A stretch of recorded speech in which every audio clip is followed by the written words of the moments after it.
is a vast land, intense and full of extremes. Spectacular landscapes lie next to overflowing multitudes of humanity. Wretchedness and decay blend with astonishing wealth. Side by side, one finds overwhelming noise and deep serenity, cruelty and kindness, dark ignorance and the highest wisdom. India is a land of paradox. Where else can one witness the sight of a prisoner weeping like a child in the arms of his jailer? But this is not just another Indian paradox. This is an entirely different story.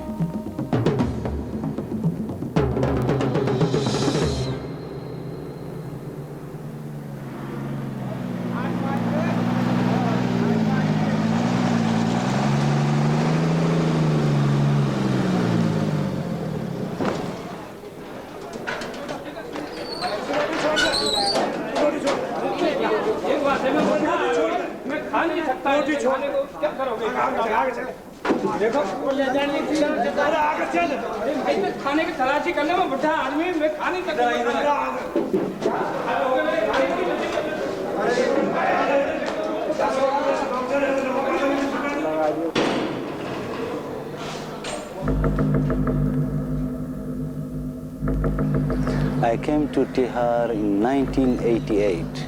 I get caught in the airport, Indira Gandhi International Airport, sorry, with 4 kilos of heroin.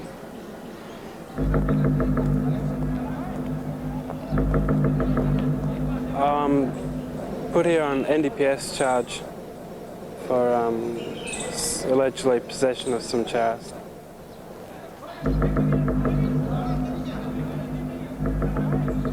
Triple murder case Ahmedabad में हुआ था 1983 में। उस case में मुझे पहले फांसी की सज़ा हुई थी, उसके बाद में यानी हाई कोर्ट में लाइफ सेंटेंस की सज़ा हुई। What am I doing in Indian jail? Time is what I'm doing in Indian jail. No, actually I'm doing Vipassana now.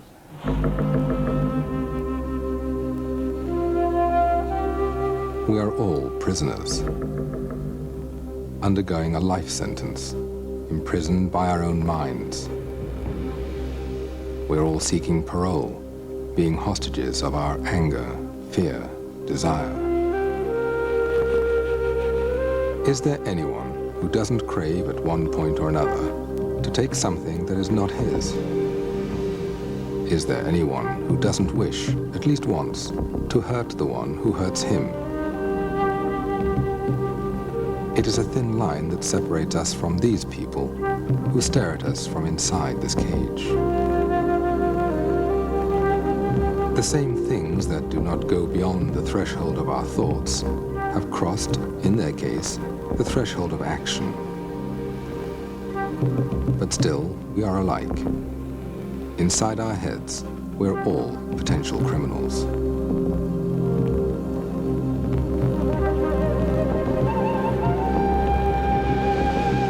This is Tihar Jail, one of the largest prisons in the world. 10,000 people are imprisoned here. 9,000 of them are still awaiting their trials. The wheel of justice rolls slowly and heavily in India, like an overloaded truck. A pickpocket may find himself waiting for 6 years in order to receive a 1-year sentence. It could take another 2 weeks. It could take another 2 years, 3 years, 4 years. They take their time.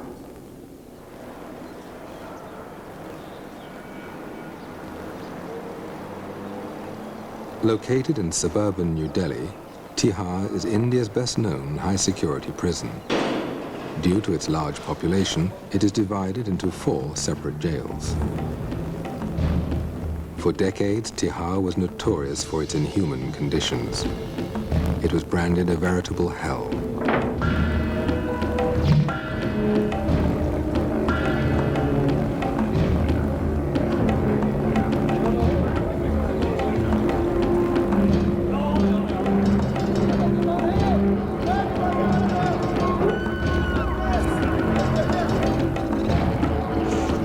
drugs, corruption and drug use are common problems in almost any prison. But in Tihar, they were magnified due to congestion and harsh conditions. It was a horrible place. There was a lot of extortion, a lot of beating, a lot of gang fights inside the jails. There was a lot of problems, many problems. The combination of 1,000 convicts, along with thousands still awaiting their trials, had created a hierarchy of power and an explosive atmosphere. There are massive more under-trials than there are convicts. The few can control the many. Take from the under-trials. Convicts used extortion, and you beat a few people up occasionally, and the many will come across with a few rupees here, a few rupees there, you know. The inmates, they're not being themselves. I mean, this a macho image, I mean, tough, aggressive. You know, you get a few thousand macho people together, you know, and that's a lot of aggression, you know. And that's a lot of controlling, because this is prison. That's a lot of controlling to do. So I've understood when I first came here myself that sometimes the stick had to be used. But you have a point where you don't go beyond. The jail staff were trained under the old tradition of oppression, isolation and punishment. They believed that if the prisoners were made to suffer, they would not commit crimes after their release for fear of being sent back to this hell. But they were wrong. In Tihar, prisoners were specializing further in crime. I'm here now about 13 months. I was taking some heroin from Kathmandu to Toronto via the airport in New Delhi. I was searched in New Delhi and I was brought here. David is one of the foreign inmates kept in Tihar. Everybody is a legal expert in Tihar jail. Everybody knows all the ins and outs of the Indian system. It just so happens some of them will be here for 6 or 7 years maybe, but they'll tell you how to get out. With this record, Tihar was hardly the place to expect a breakthrough in prison reform. And yet, this is exactly what happened.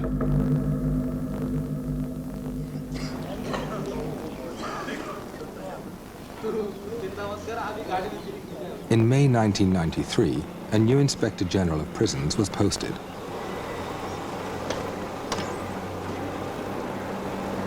The new IG was Kiran Bedi, a little woman with a big reputation and an even bigger vision.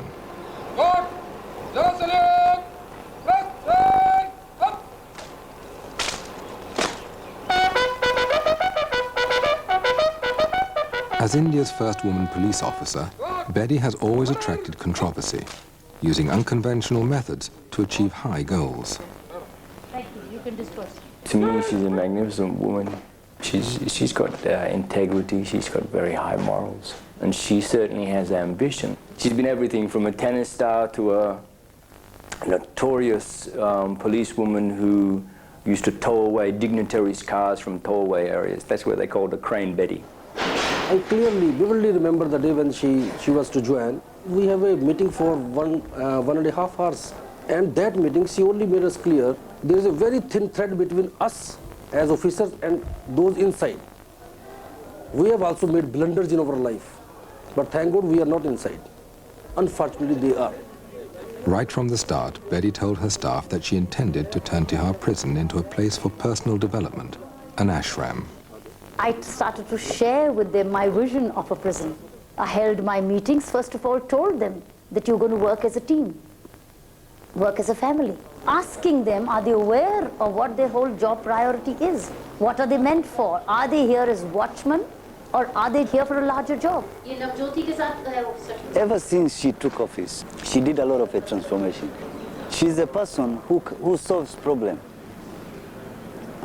If you cannot solve a problem, that you are part of the problem yourself.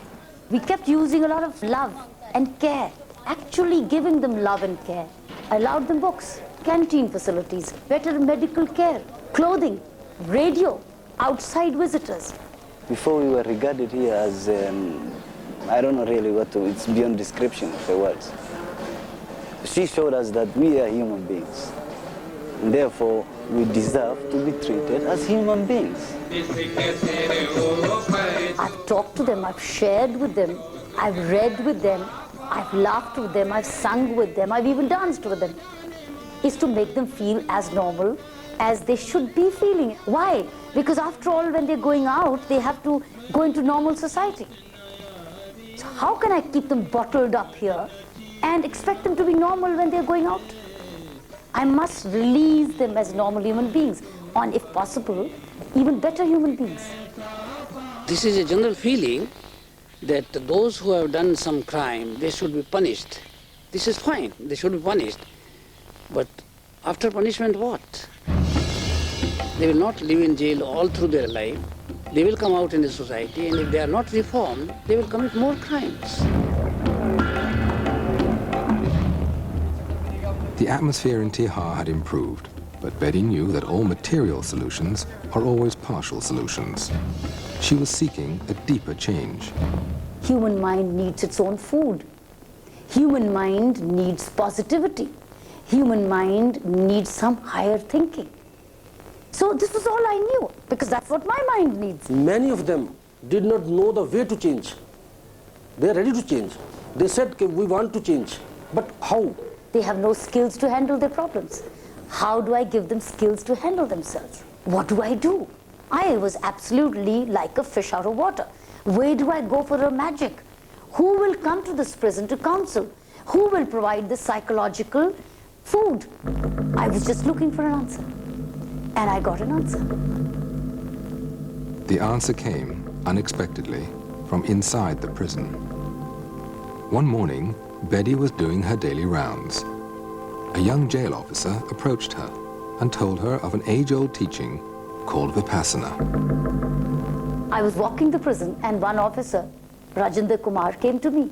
Said, "Madam, you're looking for an answer? I have the answer." And what is the answer? There is a technique which change all. I also do a work of Vipassana meditation, and it changed a lot in myself. I was a very angry man.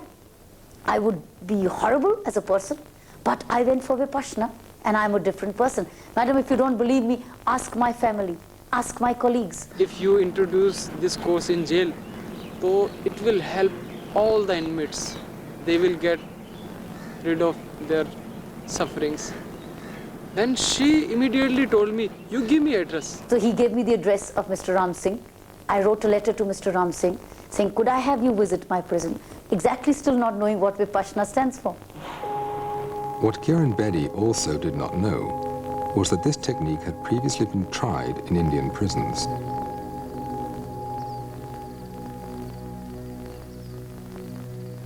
Vipassana is a journey of discovery, taken with closed eyes.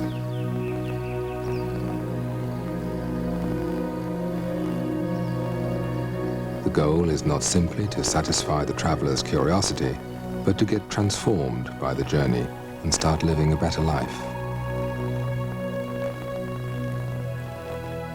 Vipassana means insight, to see things as they really are, in their true nature.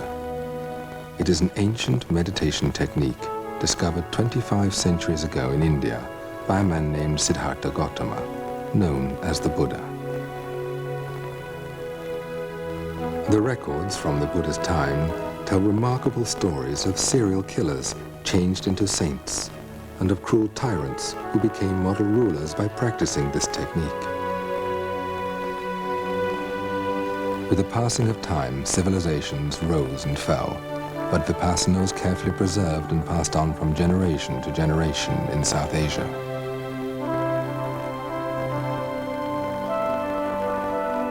Today, it is taught by S.N. Goenka, an Indian who was born and grew up in Burma. Mr. Goenka learned Vipassana from his Burmese teacher, Sayaji Ubakin. In 1969, Mr. Goenka arrived in India and started teaching Vipassana. A few years later, he was given a challenge by the renowned Indian leader, Vinoba Bhave, to teach Vipassana to youngsters and to hardened criminals. I said, "I am here to serve. If you can arrange, I will teach the hard criminals in the jail. I will teach the students." He arranged in the school, and it was very successful. But he could not arrange in the prison because the rules of prison, manual of prison is such that A teacher cannot go and stay there, one has to stay outside, and that was not acceptable to me. When a course is given, I must be there with my students.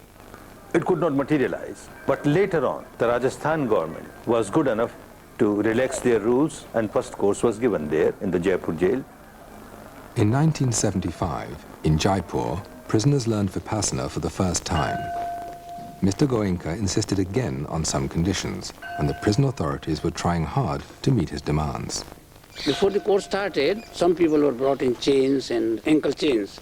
So he said, what is this? I said, they are very hardened criminals and very dangerous criminals, and we want that they should also take a course.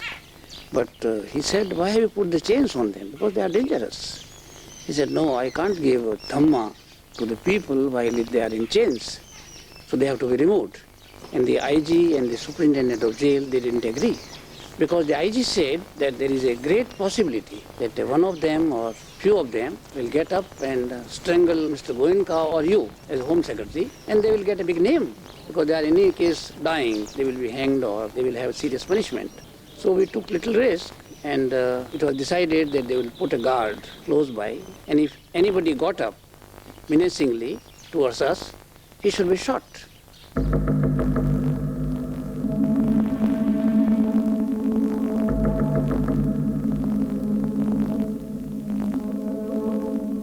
Fortunately, no shot had to be fired. The Jaipur jail course concluded peacefully. Its success led to more courses in other prisons. One of them was Baroda jail. The superintendent, Mr. Vora, was impressed by the effect of Vipassana on his prisoners and decided to take a course himself. After that, he arranged 5 more courses in Baroda jail. Babu Baya was notorious for killing 3 people in 5 minutes during a gang fight.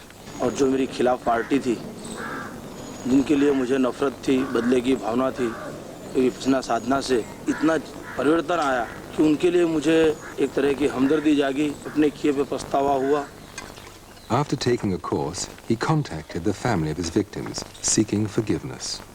यानी समाधान compromise के लिए तैयार भी हुए, और 92 में रक्षाबंधन के दिन यहाँ पे आके उन्होंने मुझे, दोनों बहनों ने काफ़ी खेलदिली पूर्वक स्व खुशी से आके उन्होंने राखी बांधी, और एक भाई बहन का पवित्र नाता उन्होंने यानी जोड़ा है, और आज भी मैं उनकी फैमिली को पूरा अच्छी तरह अपनी फैमिली की तरह ही संभाल रहा हूँ. क्षमा देना और क्षमा आपना, ये दोनों बहुत मुश्किल काम है. जिसका हस्बैंड मार डाला है, जिसका भाई मार डाला है, उनके हाथ में, उनके मुंह में राखी बनना, उनके मुंह में कुछ स्वीट डालना, हिम्मत वाली बात.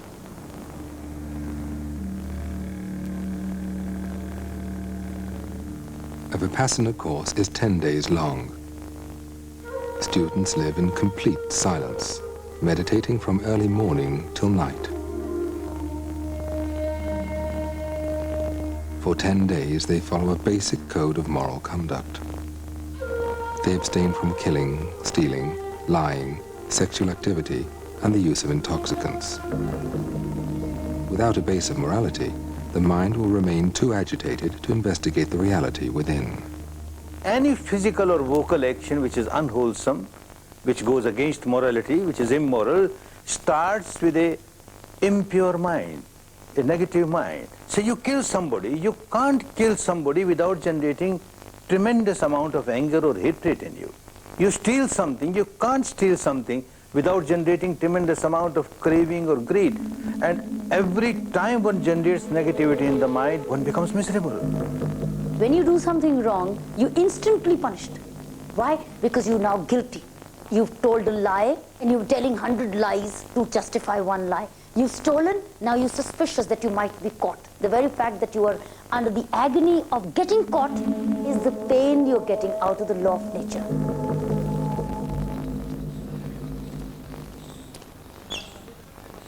Back in Tihar, Kiran Bedi was preparing the ground for a Vipassana course.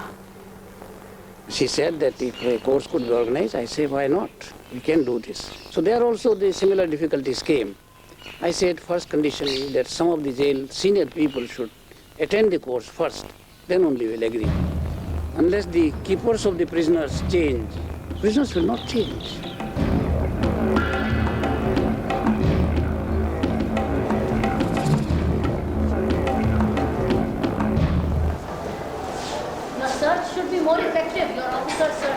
Kiran Bedi was not afraid to experiment with new ideas. She sent some of the more stubborn and aggressive members of her staff to a Vipassana course held outside jail. When these men returned, colleagues and inmates alike found them to be much more calm and positive. There was actually stories of a couple of officers, that were caught doing the wrong thing, like smuggling beedies in because they pay money for them, and, women on such a small wage, this is good for them. And I think she was going to sack these people or, get rid of them. She gave them a chance and said, if you want to keep on working, you have to do this and this and this. And you have to go and do one of those 10-day courses as well. Everything you do, you have to pay for, one way or another. My life is instant. I do something wrong and it's there, pow. My family still don't know exactly where I am. My mother thinks I'm in India, but I didn't want to worry her to say where I was, so I thought I'd just tell her I was doing Vipassana, and I am. The first Vipassana course at Tihar jail was held in November 1993. Over 100 prisoners and jail staff participated. She was not forcing people. Just go and see yourself. If you like it, well and good. If you don't like it, well and good. But just go, please, and see yourself. They were asking people interested in Vipassana or meditating. The school came around in one of the wards, and so I went.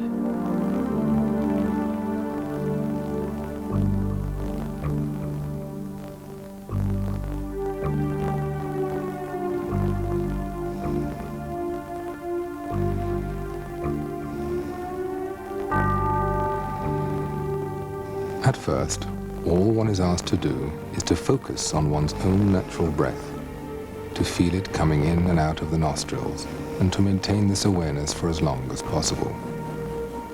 Sounds simple, but it's not.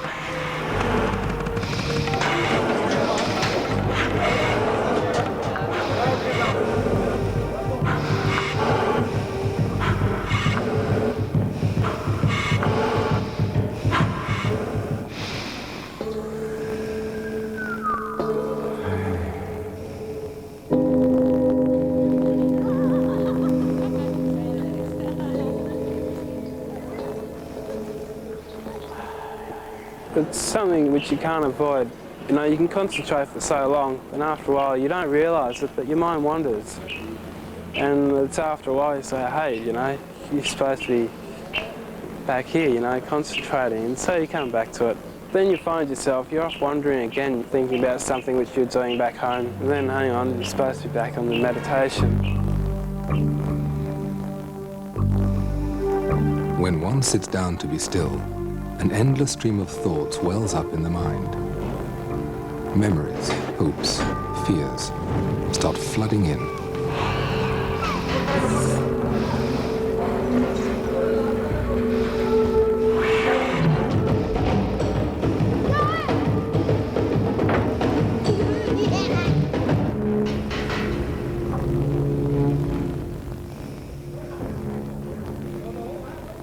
After a 3-day struggle, the mind quiets down. Thoughts become faint, faded, like passing clouds. By focusing for so long on the small patch of skin below the nostrils, the mind becomes so sensitive that it can feel the subtlest flow of breath. A new realm of sensations unfolds within this area.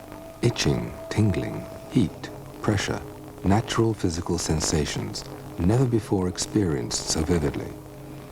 Only then is one prepared to learn Vipassana. The whole idea with Vipassana is to go inside. And when you go inside and everything is quiet, and yourself, you're quiet, then you contact yourself, you can come inside yourself, and you can feel your sensations. Continuous awareness of physical sensations without reacting is the core of the Vipassana practice. Every sound, vision, taste, smell, everything that contacts the body instantly produces some sensation. The technique focuses on natural physical sensations as the crucial link between mind and body, the key to understanding human behavior. Through Vipassana, one realizes that one's own attitudes and addictions, suffering and happiness, are not caused by the outside world. It is the reactions to pleasant or unpleasant sensations the world evokes within the body that dictate one's actions and conditions the mind.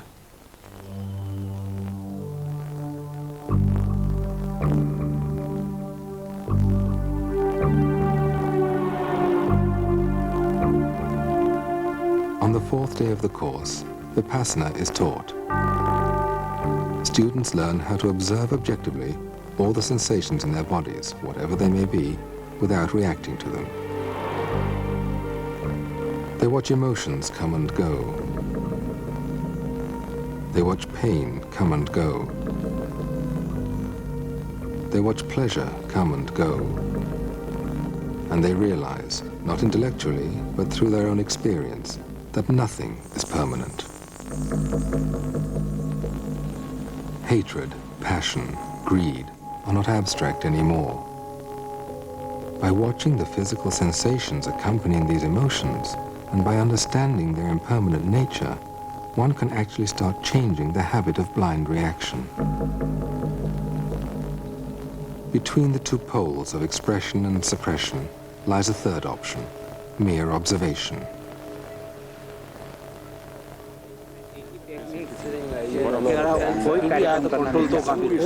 After the first course, I was like so overwhelmed with everything. I see things as the way it is, the reality. You do get a lot of answers out of it. It's you who can make yourself into the right path, and it's you who can lead to a misery. There's a happiness in there, you know?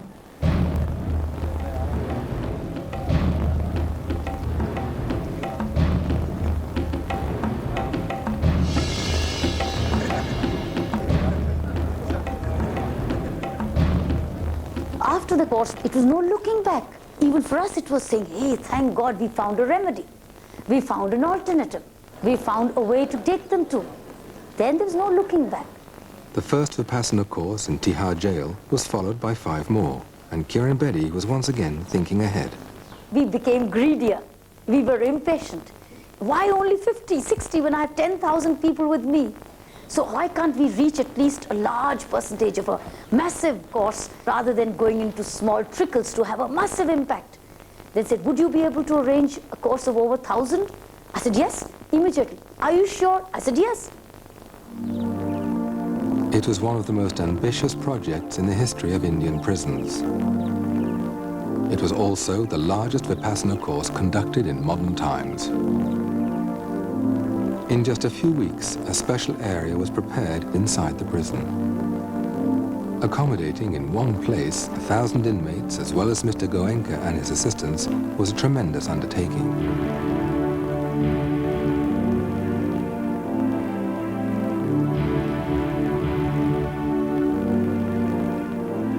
Nobody could believe that 1,000 prisoners could be put together and kept at a place because it's a grave security risk. मेरे से विपासना पूछ रहे थे, मैंने कहा मैं कौन हूँ बताने को। विपासना विद्या जो कि आप यहाँ शुरू कर रहे हैं एक एक्सपेरिमेंट, इससे आप को क्या लगता है कि यहाँ क्या बदलाव आ सकेगा? ये एक्सपेरिमेंट नहीं कर रहे हैं, एक्सपेरिमेंट तो हो चुके, यहाँ भी अच्छे उसके परिणाम आए हैं। परिणाम आते हैं तो लोग बैठेंगे नहीं, क्यों बैठेंगे? 10 दिन तक किसी को कहना तो मौन रहो, बिल्कुल नहीं बोलना, घबरा जाएंगे नहीं बेचारे। उनको कुछ मिलेगा तो बैठेंगे, और मिलता है खूब मिलता है। खूब तपना है, तपोगे ना? हाँ, बहुत सुख से होता है। He pretends to be no saint. He is like a simple, humble teacher. He's not expecting anything in return. The way he's done it for prisoners for 10 days, he's lived in the prison for 11 days. He and his wife together. And it was no comfortable stay.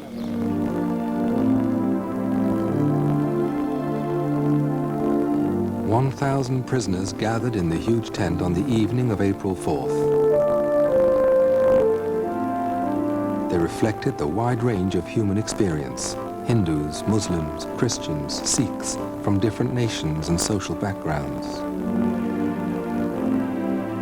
It is essential that you will keep silence, noble silence. It doesn't mean that your mouth will be locked. Talk to your teachers, your guides. There is no restriction about it. In the early hours of the next day, a fierce rainstorm, extremely unusual for that dry season, suddenly descended.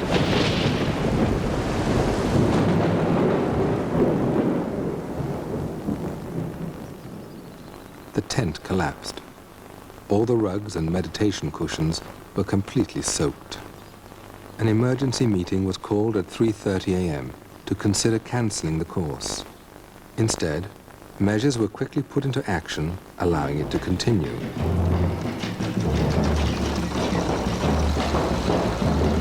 When the weather cleared, a massive salvage operation was launched. Meanwhile, the course continued as prisoners meditated in their barracks. By evening, the tent was ready again for the students to assemble, and the course went on as planned.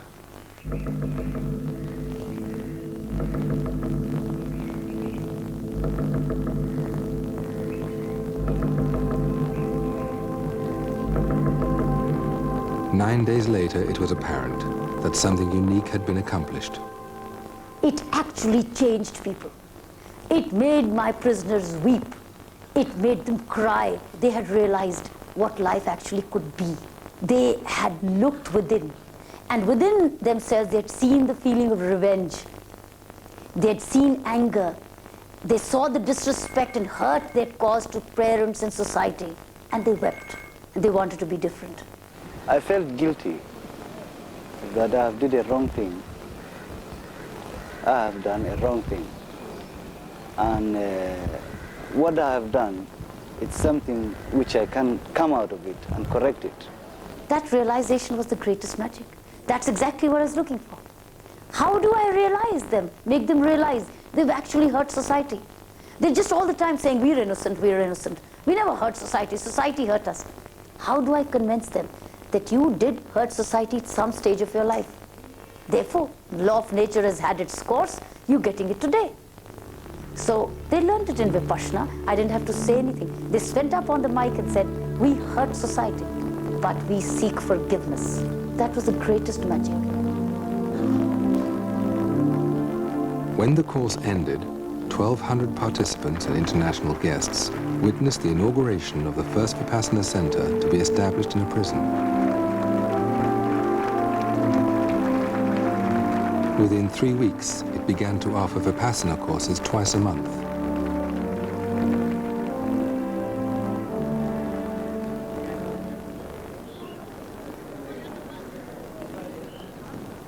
Don't expect any miracles. It will take time. Not that all of a sudden a criminal changes to the saint.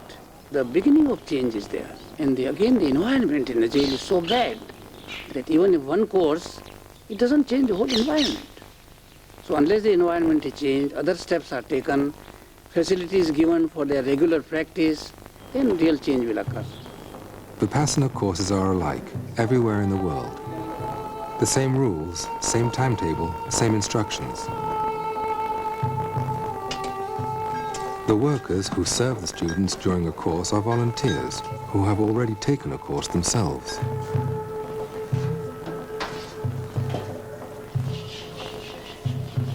A teacher appointed by Mr. Goenka stays within the course site for 10 days and conducts the course voluntarily.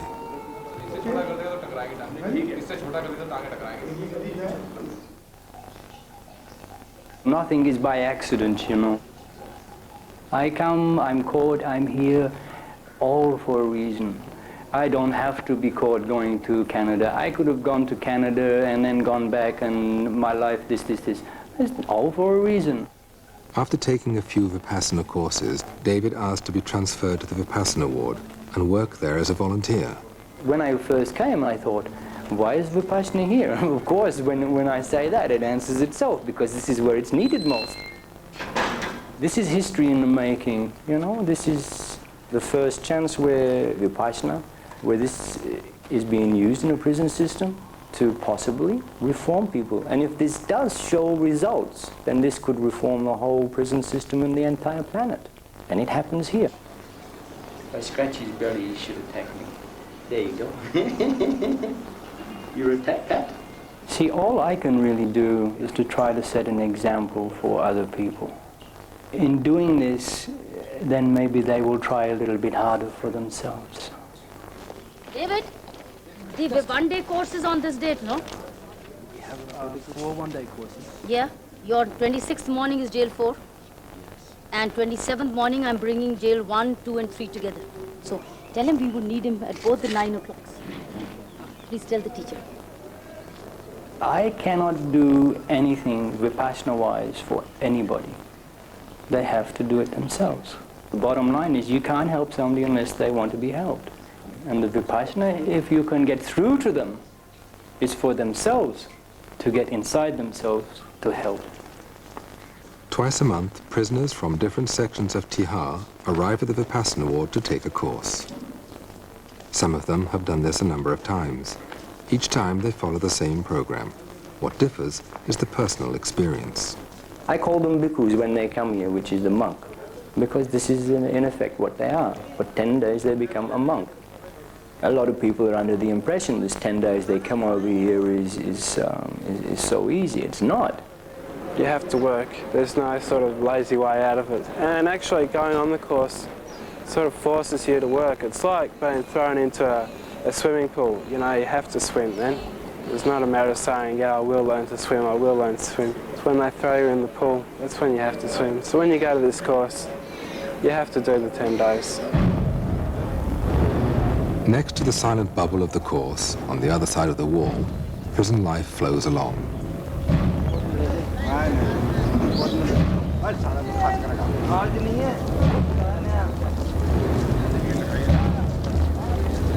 In Tihar jail, prisoners can have yoga lessons, counseling sessions, and other educational programs.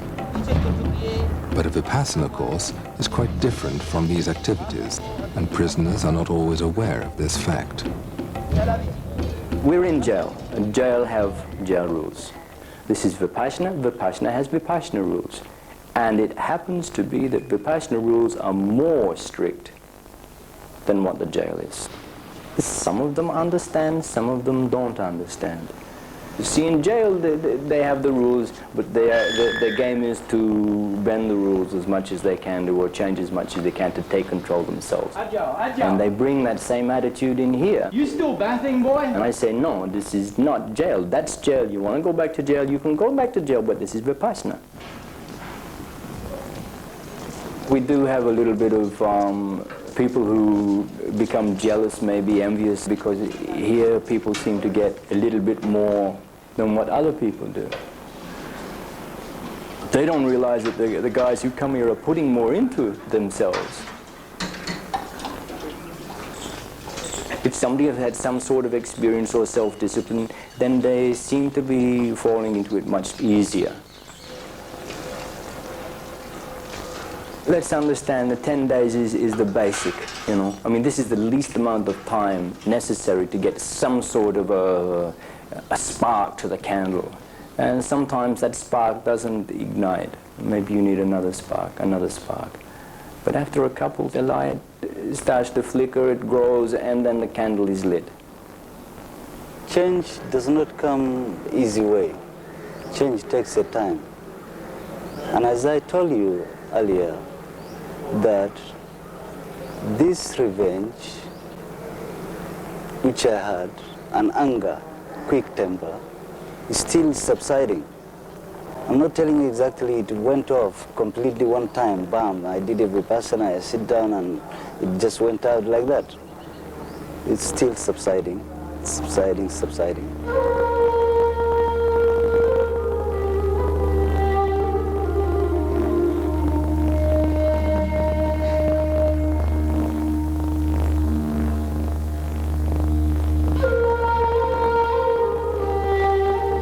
Why did it happen that I'm here? What happened to me, it's what I've done to myself. And that's why I'm here.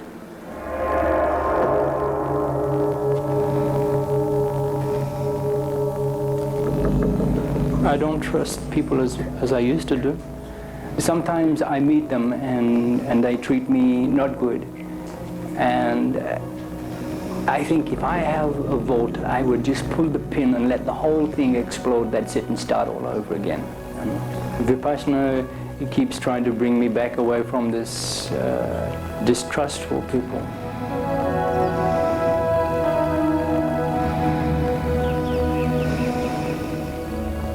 I'm here now doing Vipassana, and it's your way of life. The way you talk to people, the way you think, the way you act, the way you do things for people or don't do things for people. The art of living, they call this.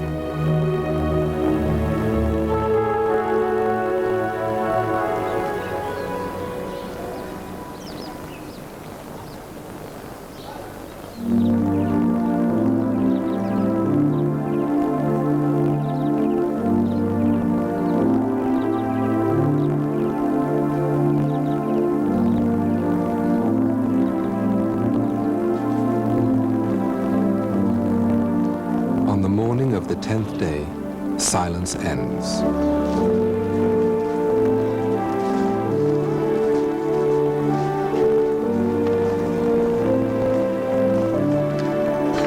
On this special day, it becomes clear how long a journey it has been.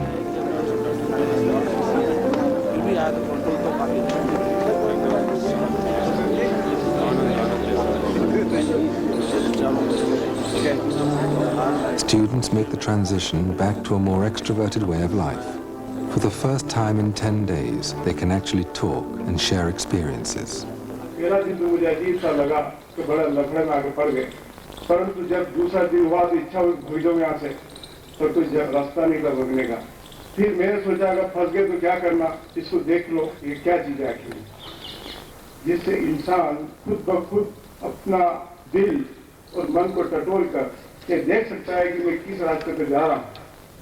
It was a great opportunity for me being here.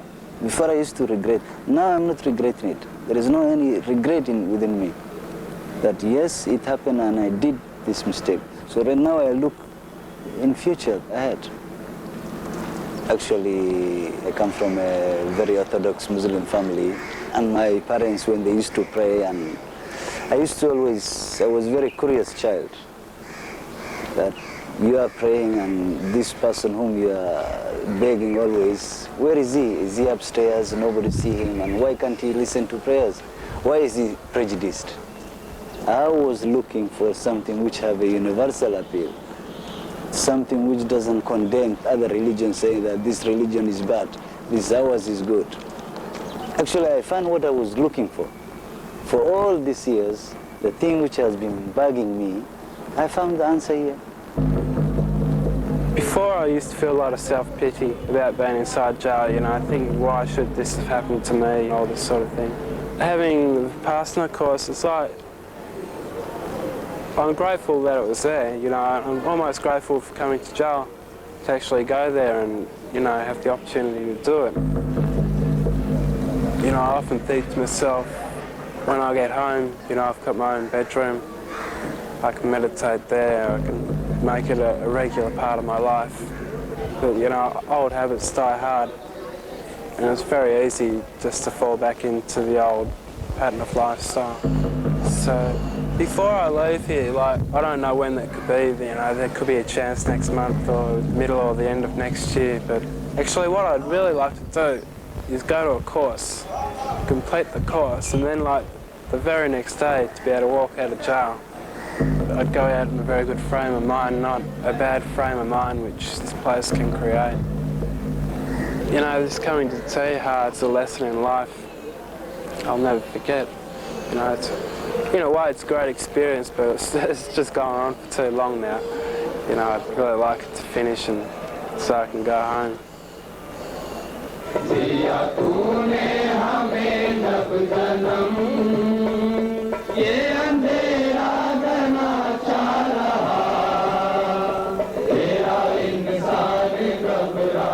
It sure has come a long way. Earlier prisons were not being opened for this course. Some were not. But now the government of India sent out a circular to all the prisons in India to encourage Vipassana courses. Because the prisons were capable of receiving it. Staff was accepting this. The community outside was expecting this to happen. You know, there was a positivity of a belief that this can happen in the prison now. People who were being released from the prison were not coming back anymore.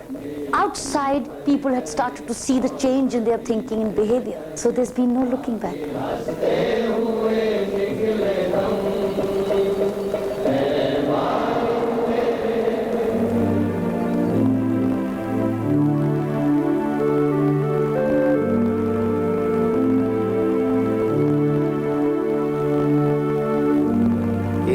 Technique which is effective here will be definitely effective anywhere in the world. Prisons in the West and the prisons in the East, men in the West, men in the East, no difference of degree, but totality we are the same people all over the world. The traditions are different, culture is different, but man is not different. His attitude is not different. Governments are not different. It looks that government in India may be harsh and prison conditions are very bad. It's a comparative picture. Even if you build all good things in the jail and all facilities, it doesn't mean that it is a good prison. What is the attitude of the people? That is very important. When a Vipassana course ends in Baroda jail, a special event takes place. In the presence of social workers and guests supporting the Vipassana program, the superintendent, a Vipassana student himself, greets the inmates coming out of the meditation hall.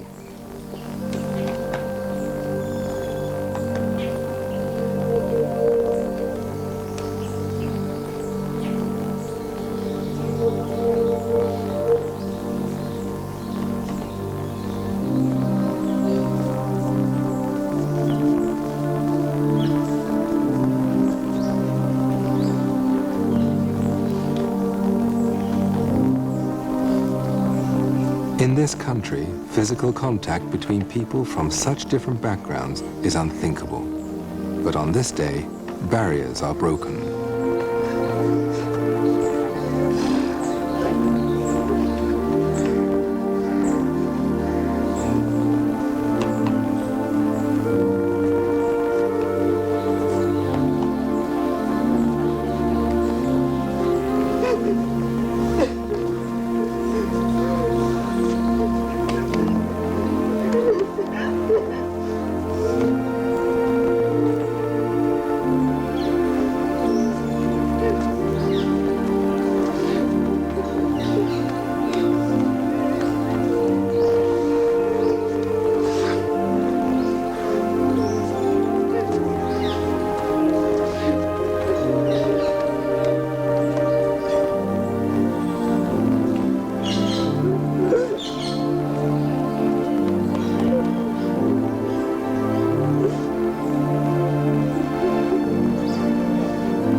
One time I asked Ranbedi, I asked her about, I say, Madam, how many people in this world